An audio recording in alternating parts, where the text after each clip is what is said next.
दोस्तों railway NTPC के graduate level का सीबीटी 1 का एग्जाम अब लगभग समाप्त होने वाला है।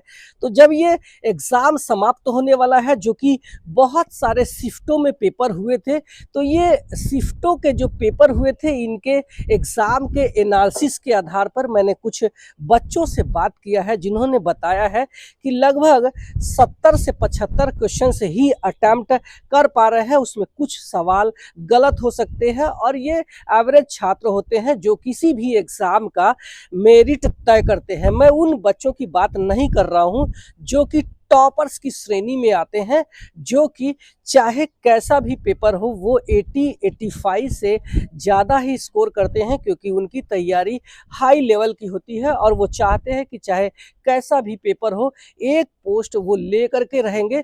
उनकी बात मैं नहीं कर रहा हूँ। तो जिन बच्चों ने, एवरेज छात्रों ने बताया कि इनका जो कट ऑफ है ये हमारा 70-75 के बीच में स्कोर अगर किया है तो आपका सिलेक्शन हो सकता है सीबीटी 1 के लिए, चाहे आप किसी भी कैटेगरी में आते हैं। और ये अनुमान मैंने उसी तरीके से लगाया है जैसे भारत में जो इलेक्शंस होते हैं, तो इलेक्शंस के बाद जो हमारे एग्जिट पोल होते हैं वो ये एनालिसिस करते हैं कि किस पार्टी को कितना वोट मिला है और किसकी सरकार बनने वाली है। तो इसी आधार पे मैंने एग्जाम्स के क्वेश्चंस के आधार पर मैंने ये बताए हैं कि आपका स्कोर क्या होना चाहिए। और आपको बता दूं कि इसका जो एग्ज़ाम था उसमें मैथमेटिक्स का 30 सवाल था, रीजनिंग का 30 सवाल था, वही जनरल अवेयरनेस के 40 सवाल थे। मैथमेटिक्स के जो सवाल थे ये थोड़े ट्रिकी थे, यानी कि थोड़ा सा उसमें घुमा घुमा करके पूछा था,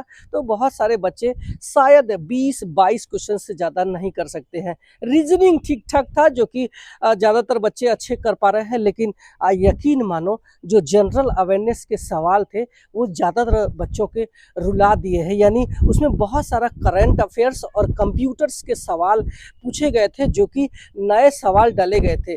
प्रीवियस ईयर्स के सवाल थे लेकिन थोड़े कम थे।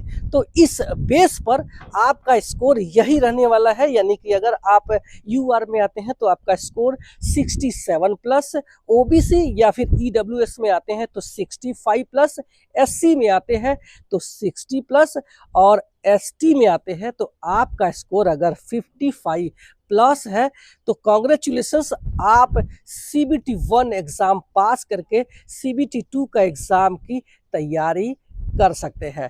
Thank you so much.